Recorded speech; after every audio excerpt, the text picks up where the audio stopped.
Inspired by Judy Blume's groundbreaking 1975 novel Forever, watch the reimagined coming-of-age series about young love by Mara Braca Keel, the iconic creator of Girlfriends. The epic love story follows two Black teens, Keisha and Justin, as they explore romance and their identities through the awkward journey of being each other's firsts. Watch Forever, now playing only on Netflix.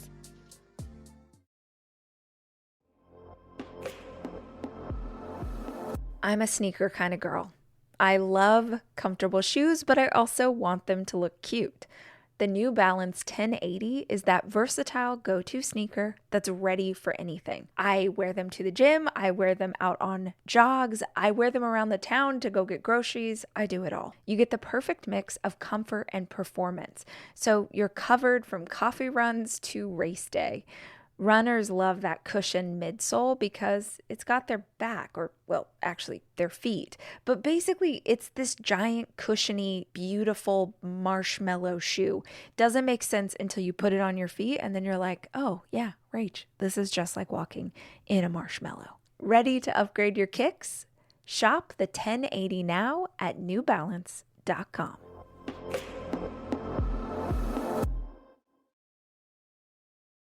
For whatever reason, you don't yet have that comfort in the life that you're living. So you need to get around people who don't even question their right.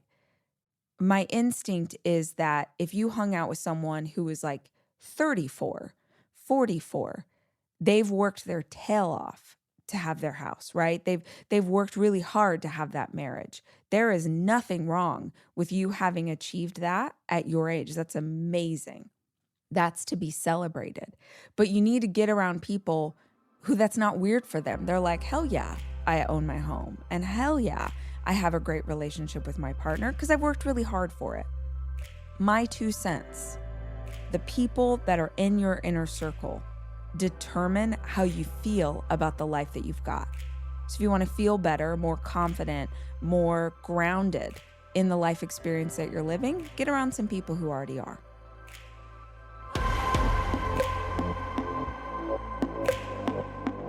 Hey guys, it's Rach. Welcome to the show. I'm so glad that you're here with us today. And I have a favor, which sounds kind of harsh if we just met, but I'm assuming that most of you have been a part of this community for a hot minute. And so I gotta ask, are you subscribed to the podcast? Subscribing to the podcast you listen to regularly is one of the best things that you can do for hosts like me. It helps to support the show and the staff that works on it. It ensures that you never miss an episode when we drop a new one. And here's the cool thing about subscribing. If you do it and then you hate this show, just unsubscribe. It's one click away. In the meantime, if you're listening, we would so appreciate it if you would just tap that button and make it official.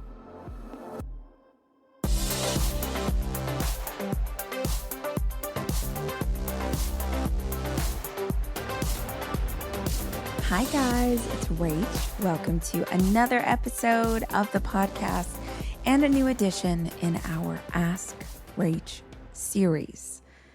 I feel the need to talk about the fact that my voice is like the tiniest bit scratchy for good reason. It's 5 a.m. I feel like I should explain that to you guys because so often we talk about what it looks like to be a working parent or to have a side hustle while you're in college, to do the things to pursue the dreams of your heart and chase down your goals. And I've done so many podcast episodes about that topic, but this is what it looks like in real time. What it looks like in real time is that today is packed for work. And I have a lot of things that I want to accomplish, mixed in with the fact that all my kids need physicals for summer camp. So I'm going to spend the better part of the afternoon at the doctor's office with them. And there's a lot going on. But just because we have a lot going on doesn't mean that we let go of the commitments that we made and the things we need to knock off our list. So in order to accomplish all that I wanted to do today, I was looking at my calendar yesterday and I realized the way to do this is I got to get up super early. Not on purpose. I don't know if y'all ever do this, but my body, like if I'm like, okay, tomorrow we have to get up extra early, my body will be like, I got you, girl. And I will just wake up actually way earlier than necessary. So my alarm was set for 5. I woke up at 3:30. I laid there till 4:15, realized I was just awake, and I was like, all right, let's rally the troops. And by troops, I just mean myself and my own personal motivation. And let's get going. Yeah, it's very early in the morning. I've had a coffee.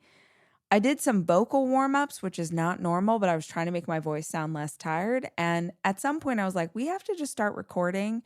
And the guys, you're the guys will be okay with it. But I need to explain to you why my voice maybe sounds like a little deeper, like that time that Phoebe got a cold and her singing voice sounded so much better when she did Smelly Cat. If you don't know what I'm talking about, I feel stressed that you've never seen Friends, but that's not the point. The point of today's episode is I'm answering questions from y'all, but I just thought it was important to tell you what it looks like to do all the things that we need to get done in real time. It looks like sacrificing things. I know we don't like to talk about that, but that is the reality. If you want something different than you currently have, you have to do something different than you're currently doing. And that typically looks like sacrificing something. Maybe it's sleep, maybe it's time spent scrolling your phone, maybe it's sitting on the couch watching TV, it's Netflix, it's whatever you are currently doing that is not getting you closer to the person you want to be. It looks like changing the way you do things. So I just thought it was worth saying what that looks like in my life is, okay, I got a bunch of stuff that I want to fit in. I want to be all the things today. That looks like getting up a little early. But you didn't ask about that. You did ask about other things, though. I have a spreadsheet in front of me put together by producer Jack, filled with questions that you guys have. And as usual in these episodes, I'm just going to click on one at random. You and I are going to listen to it in real time together, meaning the moment you hear me give my answer is immediately following listening to the voicemail. So it's not like I prepared my thoughts. And I always mention that because I am just a random chick on the internet, right? I am not a doctor. I am not an expert on your life. I can only answer people from my gut and my intuition. And I guess y'all like that because these episodes are our most popular here on the show. Keep them coming. If you have a question, 737-400-4626. But yeah, take what feels helpful and ignore the rest. Let's see what our first question is today. Hey, girl, hey. I absolutely adore you. I adore the podcast, especially the Ask Rach episodes. And I have got a serious issue that I'm learning about. It's new to me. And I took your advice that you give, which is to look up podcasts and things on. And honestly, I've seen some, but it's just not the type of content that I think is helpful for me specifically, and you always have things that help me specifically, so I think that you would do it so much better than they did. Basically, I think that I have the life that I've always wanted, and I'm only 24, and so a lot of my friends, I'm in the marriage that I want, I'm in, my dream house, which was my childhood home that my fiance basically, or my, husband, we're not married yet, but we're about married, and so we already consider ourselves husband, wife, that type of thing. But he basically bought it for me, and we just have the exact life that I want. He takes care of me the way I want. I am who I want to be. I have the relationships I want to have with my friends, with my family, with myself especially. And so I really just don't want to feel guilty about it anymore. I think that I'm starting to feel guilty about that the people around me just don't have what I have, and so I don't talk about it, and I don't get to ask, questions that I want to ask because I just don't ever want to sound like I'm trying to one-up people or that I'm better than them because that's not how I feel. I just worked for what I have now, and I really, really want to keep pursuing that person more and more and more because I'm never going to get to a standstill of oh, I'm just perfectly at the spot that I want to be. I just want to keep growing. And I think that everybody around me, for the most part, wants to do the same, but they're just not at the place that I'm at. And that's okay. That's totally fine. I just want to know how to stop feeling guilty about being at the place that I want to be at and them not being, but we can chase it at the same time. I just would really love your advice about this, and if you would give some clues to it. I love you. I also wish that we were sitting, I already know that you're going to be like, I just wish we were sitting across the table having coffee together. I do too, Queen. Okay, I do too. I love you. I hope you answer this. Bless you. Have a great day, Rach. Oh, Brooklyn, I do wish we were sitting having coffee. Probably not at this ungodly hour, but I do wish we were having coffee together. And I love this question. And I am going to answer it so honestly. And maybe it's not the most, like the nicest answer. And that is, you need to get some additional friends. I'm not going to say new friends, okay? I'm not going to say that something is wrong with your circle. It's not that. But here's what I know for sure. And this is what the data backs up. We become who we spend time with. We become who we spend time with. This is fantastic for your current group of friends if you have the courage to stand in your own life, to be yourself, to show up authentically. This is such a gift for your current circle if you allow your light to shine. But if you are the one person in your group who is doing the best, if you don't have anyone around you who is actually further down the path than you are, has an even stronger marriage, has a more robust hobby life, has more continuing education, or continues to grow and change and evolve. Like if you don't have anybody who's further along than you are going to stagnate. You are going to stay right here because you already have feelings of guilt. You will subconsciously even start to dim yourself, start to take your foot off the gas, start to do things that will make the people you love feel more comfortable. I wish it was the opposite way around.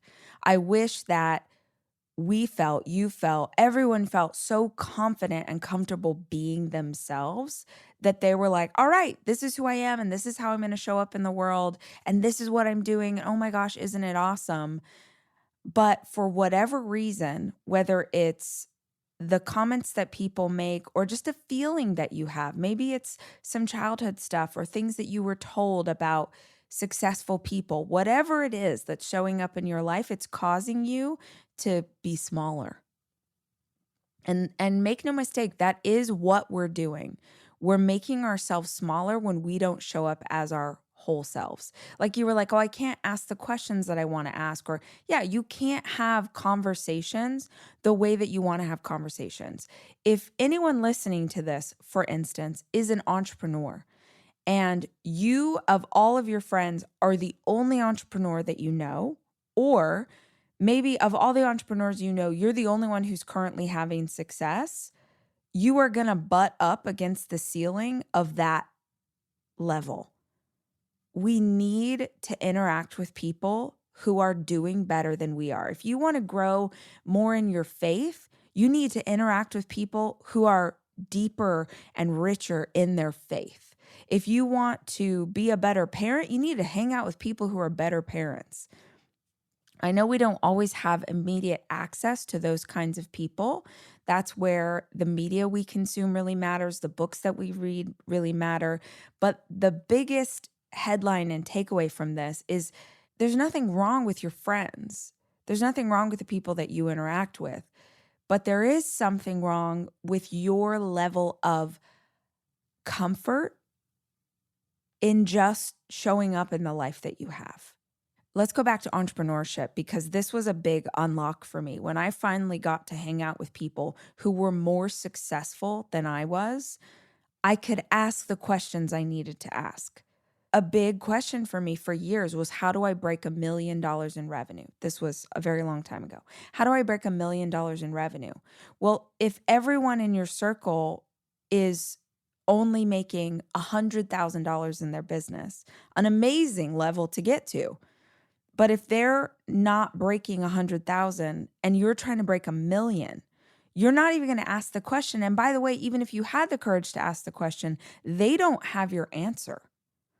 It's nothing wrong with them. You're just at different levels, right? You're flying at a different altitude than they're flying. Make it your goal to add at least one person to your circle. Could be mentor, could be someone who's into what you're into, someone else who owns a home. Maybe it's like a new neighbor. Well, it wouldn't be a new neighbor because you grew up there. Like someone who's just at your level on any level in any capacity. So you start to add people to your life that are more aligned with where you are and where you're going. Because when you start to interact with those people who don't need permission to be confident in the life that they have, it will give you courage. It will normalize you showing up in your old spaces as your new self. Like we gain confidence when we hang out with people who are confident. So if you want to pursue anything in your life, you need to get around other people who have already achieved the thing that you're trying to achieve. It really is that simple. What are clubs you can join, organizations that you can start going to? Is there a conference? And I mean, like, literally, it could be you guys have this home that was yours when you were little, and you take a class on how to do your own cabinetry. I don't know. I am making something up. But you go take classes on how to do your own cabinetry, and you know who you're going to meet at that class? Other homeowners, because obviously you're not building your own cabinets if you're in a rental. So you meet other homeowners, and it's as simple as that. You've just put yourself into an environment with other people who are doing the kind of things that you're interested in doing and who are at your level. You don't have to leave behind all your old friends, but you do have to get around people who are more aligned with where you are. You asked me about guilt. How can I stop being guilty? And I think that the natural response would be like, okay, do some therapy, unpack that. And yes, that could be really powerful, you understanding where that guilt comes from. But the hack is actually just to hang out with people who believe that they're allowed to have the life that they have. For whatever reason, you don't yet have that comfort in the life that you're living. So you need to get around people who don't even question their right. My instinct is that if you hung out with someone who was like 34, 44, they've worked their tail off to have their house, right? They've worked really hard to have that marriage. There is nothing wrong with you having achieved that at your age. That's amazing. That's to be celebrated. But you need to get around people who that's not weird for them. They're like, hell yeah, I own my home. And hell yeah, I have a great relationship with my partner because I've worked really hard for it. My 2 cents, the people that are in your inner circle determine how you feel about the life that you've got. So if you want to feel better, more confident, more grounded in the life experience that you're living, get around some people who already are. I think you guys know this, but in case you don't, my happy place is on the beach. Actually, that's not enough. My happy place is on the beach with an iced coffee in my hand. What a vibe. There are a lot of beaches out there, but there's only one people call the beach. Myrtle Beach, South Carolina, is made up of 14 coastal communities and 60 miles of sunny beaches. Together, they create a place that makes you feel like you belong. Shine and dine in a foodie haven with oceanfront patios, fresh seafood, low country classics, and southern favorites. Plus, my favorite, you can listen to live music any day of the year, outside at laid-back beach bars, at world-renowned theaters, or right on the boardwalk. You belong at Myrtle Beach, South Carolina. Plan your trip to the beach at visitmyrtlebeach.com.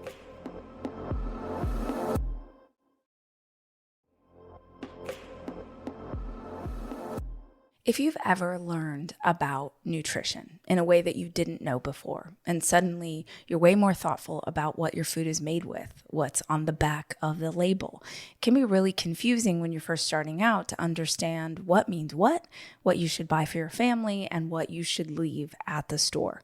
Well, now you can spend less time at the grocery store thanks to Thrive Market, your new go-to online grocery store for getting all of your healthy essentials delivered.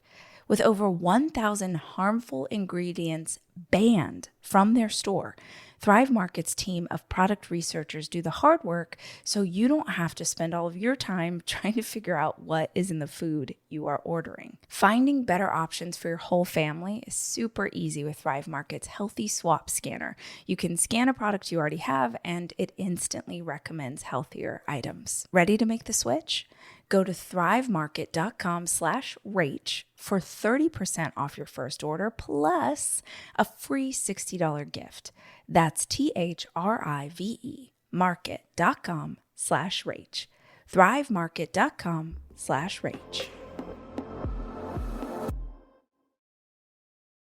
All right. Let's see our next question. Hi, Rach. I've been reading your books and following the podcast for years. And I always love when you talk about your full moon dinners with your friends. I've read about it in books and heard it on the podcast, and I think you just talked about it again recently.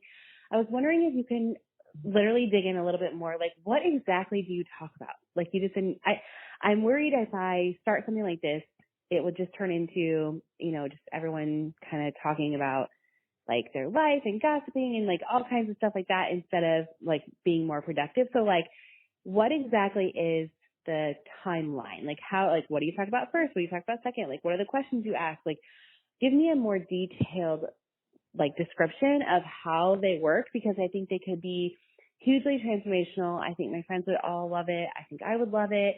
We've talked about this in the past. So I would just love you to talk more about that. I just want to kind of steer the ship a little bit more in a positive direction. So before I answer this question, I do want to just acknowledge something that our last caller did, which was ask us not to include her name. I always like to remind y'all, if you have a question, call and just tell us, don't include my name or don't include my voice. We'd love the question, even if you don't want yourself featured here on the show. So the number 737-400-4626. What she's talking about is a practice I wrote about in the new book, What If You Were the Answer?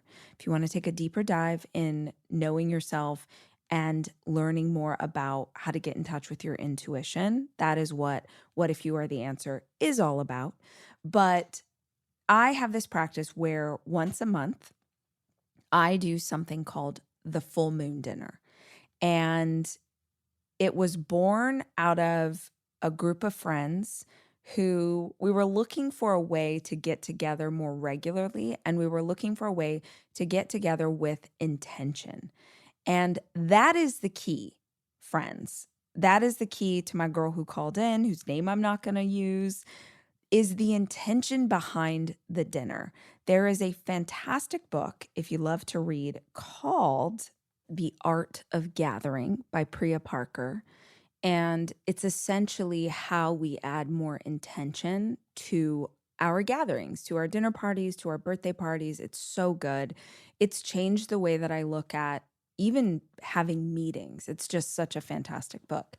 But essentially, my friends and I came up with this idea because it was something that happened every month, the full moon. I mean, you could be like, the third day of the month, the first Friday. Like, you can come up with any day.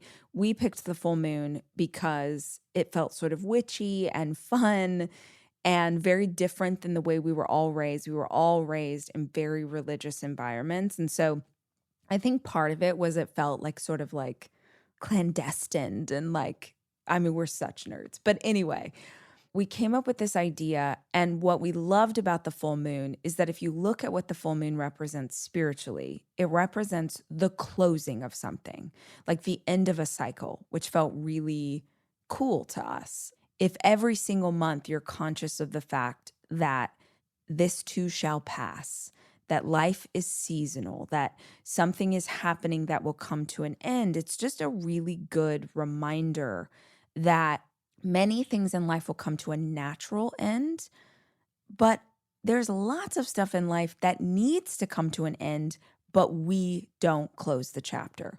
We don't actually make the decision to leave something behind or to let something go. So the full moon dinner became that for us.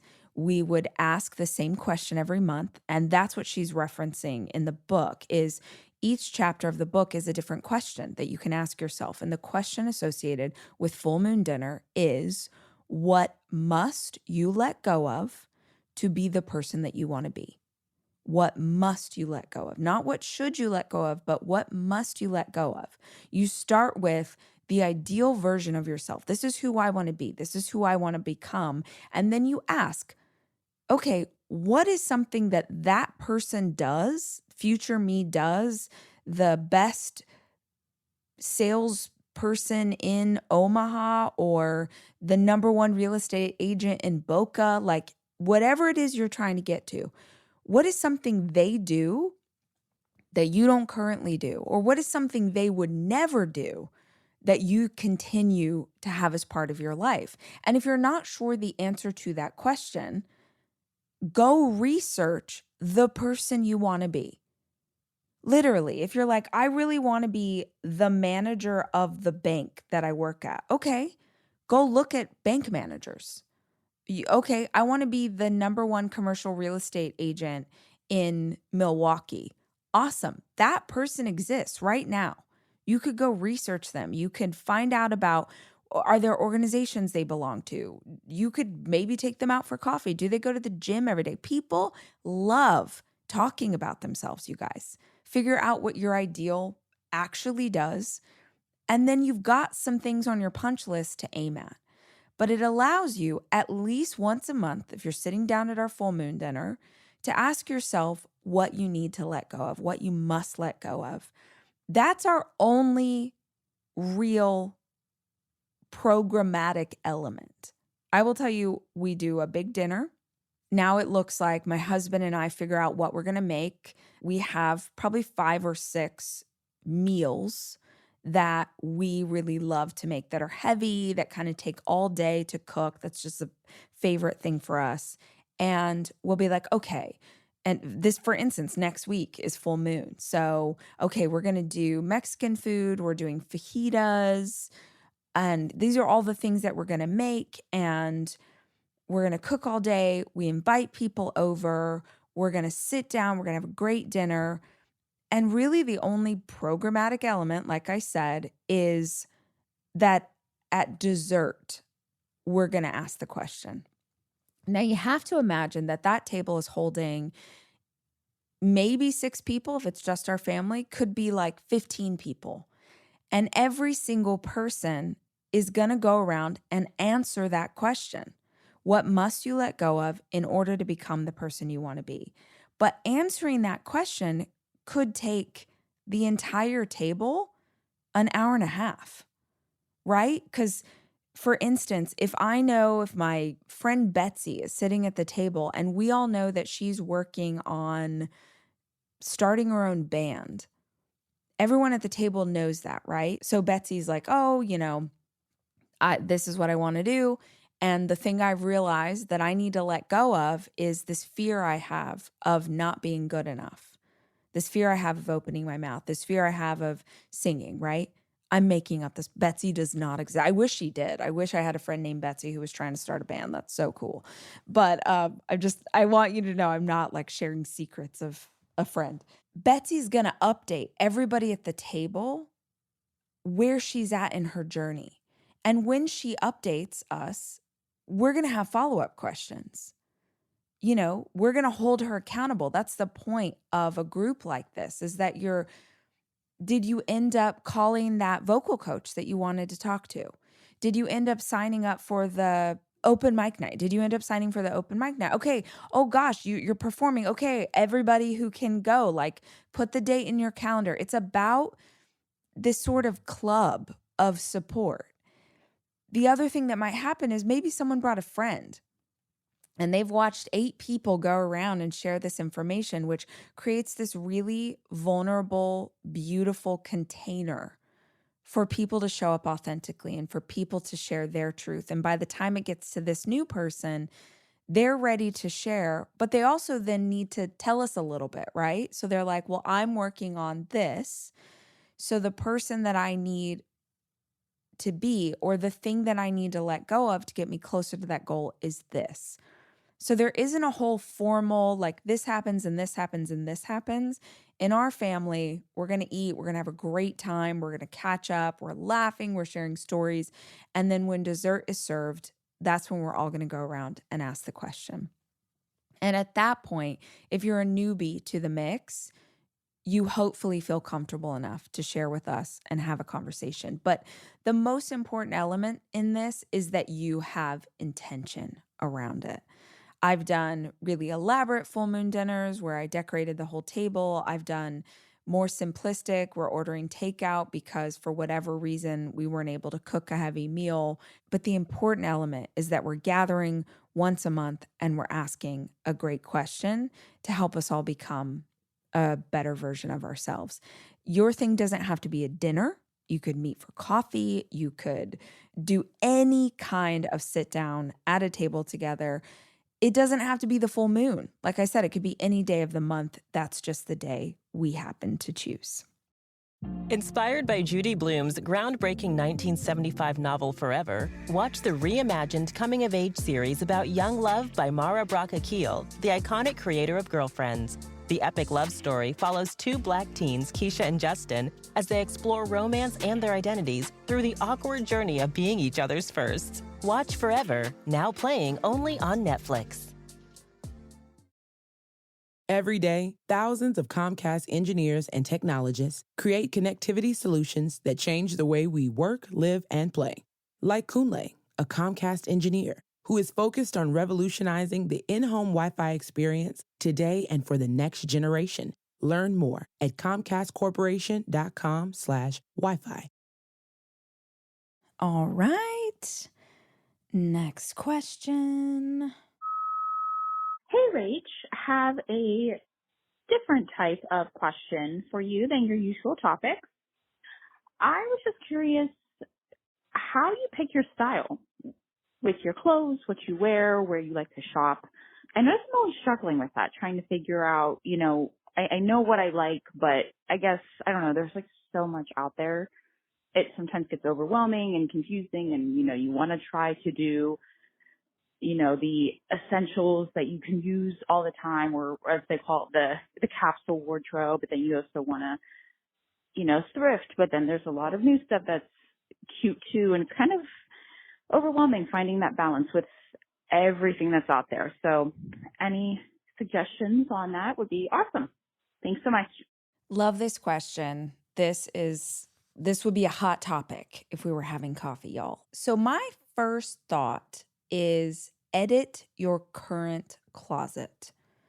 Go into the closet right now and literally remove anything that does not align with who you are becoming. Let's start there. Y'all, one of the easiest things that we can do, I know she didn't ask this, but one of the easiest things that we can do to step more fully into who we are becoming is to dress like her, is to dress like him, is to dress like the future version of ourselves. It is the fastest hack.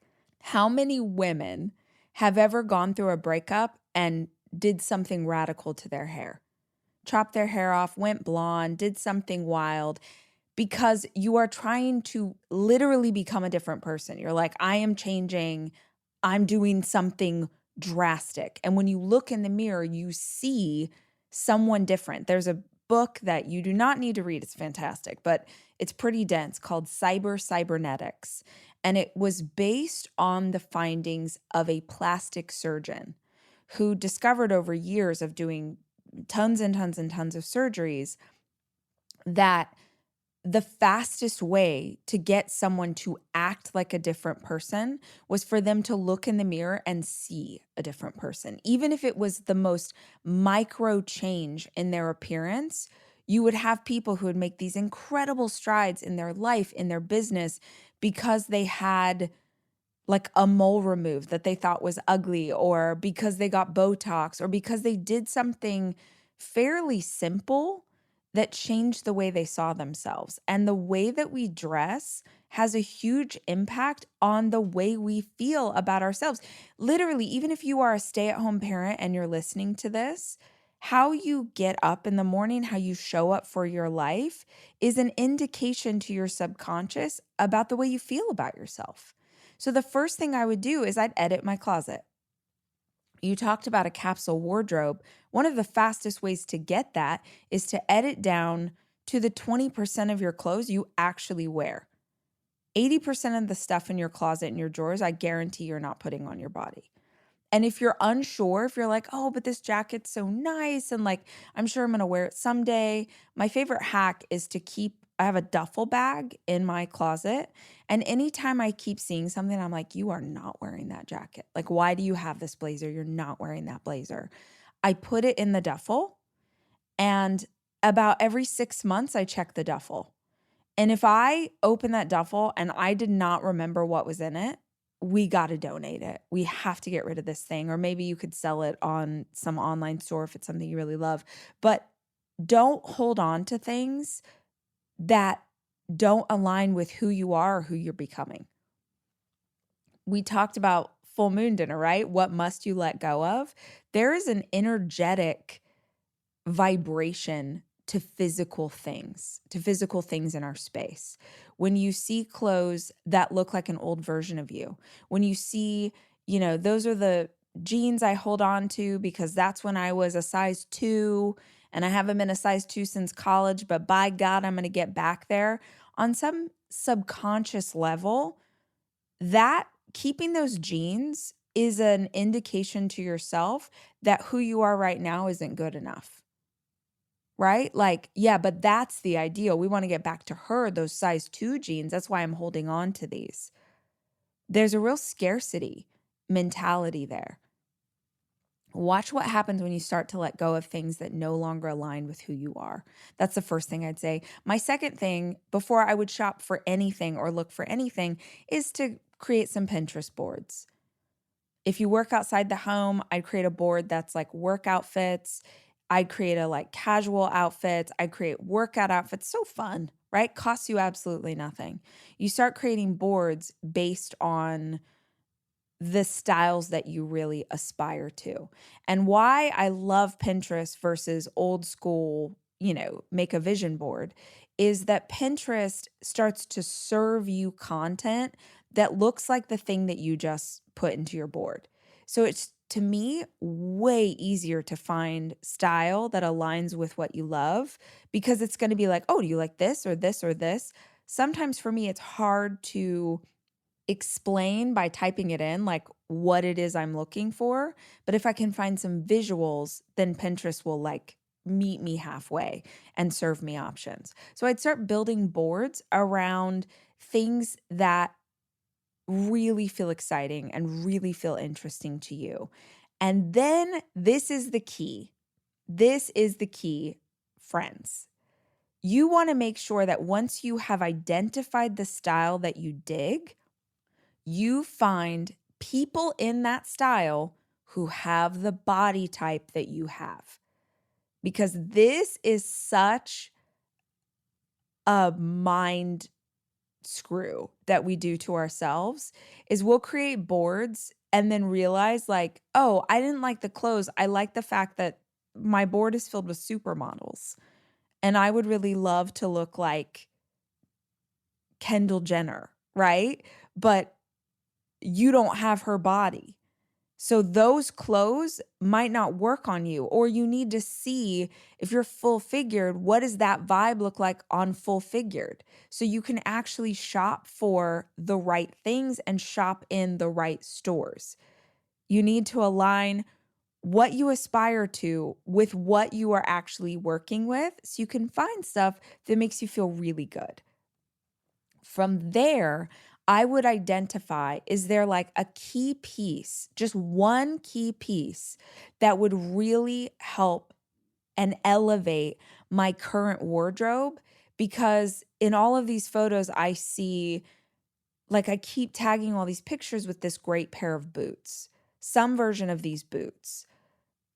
And I have a lot of, like, I have a denim shirt and I have those great slacks. But, the one thing I don't have that would really bring a lot of the clothes in my closet and pull them together is this great pair of boots. So awesome. Now we have marching orders. Now we have something that we can add to the wardrobe that we can wear in a bunch of different ways. Once you identify what that is, now you can start shopping with specificity, because just going out and like buying anything is how you're going to come home with more crap you don't wear.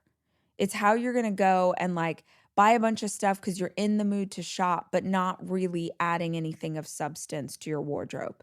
Let's add one great thing that will really complement a lot of the other elements in your closet. One of my favorite pieces of style advice I've heard in the last year is to rewear really good outfits. There's this like fabulous over 50 style gal that I follow on Instagram, and I saw her give this advice. She's so chic and she puts together the coolest outfits. And she was like, do you know what stylish, fashionable women do? I think she was specifically talking about French women. She's like, they rewear the best outfits. It's like a signature move. When they put together an outfit that they feel really good in, that's really chic, they really love it, they will wear that. They might even wear that once a week. It's like a uniform, and they know it's going to look great, and they know they're going to feel great, and they don't have to think about it. That is such incredible advice that never occurred to me. It never occurred to me that I could rewear an outfit. I thought every time we go to the closet, we're supposed to be reinventing the wheel and coming up with something totally new and different and fresh, as if the entire world knows that I wore this outfit 3 weeks ago. No. So rewear. Every time you put on something, you're like, I really liked that today. Take note. Okay, that's the combination I'm going to go back to. It simplifies the process of getting dressed, but it also helps you to solidify your personal style, because like, oh, this is the style that I wear. The other piece that you could add to this to really sort of force your hand in figuring out what your style is lean into events. It could be your sister's bridal shower. It could be a work event. Lean into something that you know you need to be a little bit spiffier for, and put more effort into that experience. So you're like, this is what I wear when I'm invited to a cocktail party. This is what I wear when I'm going to a conference. The power in this is really using that event to figure out how you dress for that event. For example, the other day I went to a fancy LA cocktail party. There was an author that I know whose new book was coming out, and I was invited to this very fancy. It was at the home of a celebrity. Like, I'll just say that. The attire on the invitation was casual chic. Casual chic. And I was like, okay, what is my version of casual chic? Because I know a lot of people's version of casual chic. And I can put together an outfit that will look like everybody else at this party. But it's really important for me to show up at this party as myself. It reinforces who I am becoming, and how I would show up in this space. And I was so freaking pumped with my outfit. It's been a while since I've been that happy about the style I put together. And a big reason was I was not dressed like anybody else at this event. I'll tell you. I was wearing one of my favorite shirts that I wear all the time, oversized, like really oversized, fabulous color denim shirt by Rag & Bone. I got it years ago, and it just like fits perfectly. I love the color. So oversized denim shirt, fabulous pair of wide leg black slacks, black trousers, sick white cowboy boots with like a pointed tip, nice, solid, stacked heel, pointed tip, silver tip. Let's add that. Very natural makeup, very natural hair, like sort of slight bend wave. Very, felt like myself. Great rings. That was like my only accessory. Simple, but to me, very chic. Very chic. And I knew what I was going to walk into at this party, which was a bunch of people who, in my opinion, were overdressed for the event, because it's hard to know what casual chic is if you've never been. And casual chic in LA is very different than casual chic in New York or Paris or Austin. They mean different things based on where you are.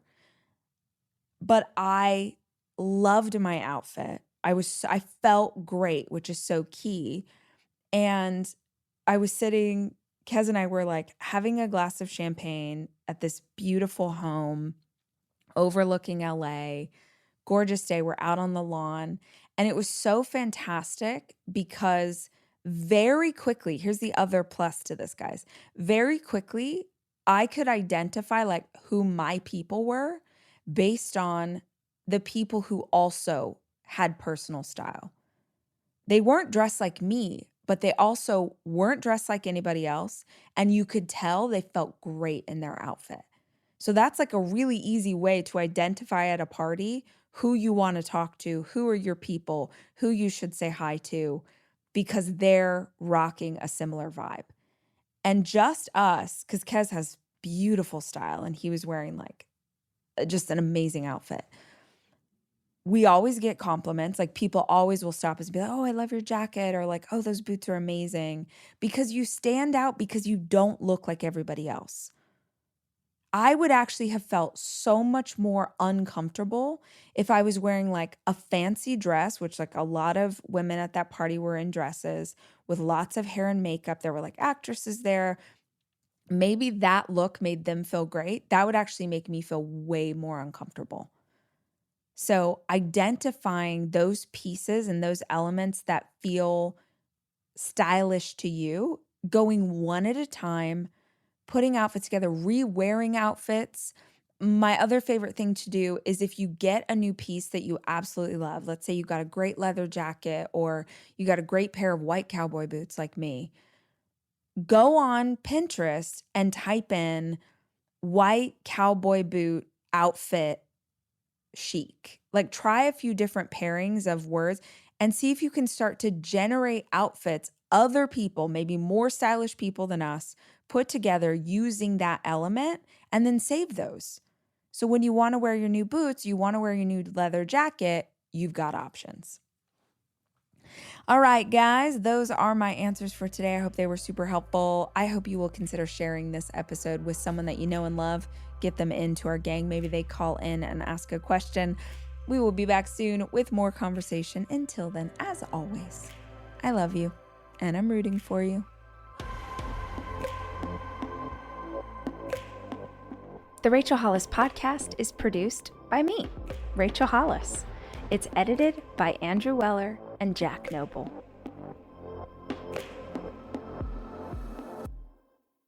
The country's divided, and folks just don't agree on much these days. But one thing we can all agree on, teachers bring their all to their students. Every day, no matter what. They are the constant force in their classrooms, bringing compassion, joy, and hope to their students. Together with Donors Choose, let's give teachers a moment they'll never forget. Now is the time to show up for educators. Even a small gift can bring big joy to a teacher near you. Visit donorschoose.org/appreciation and make a donation today. Hershey's milk chocolate with whole almonds makes for a wholly amazing, wholly delicious experience that's, well, wholly Hershey's. Everyone should get to experience the satisfying surprise of a whole almond tucked inside creamy Hershey's chocolate. So don't wait your whole life to try Hershey's milk chocolate with whole almonds. And if you've already had it, then chances are you're already a lifelong fan of this confectionery delight. Find Hershey's milk chocolate with whole almonds wherever candy is sold.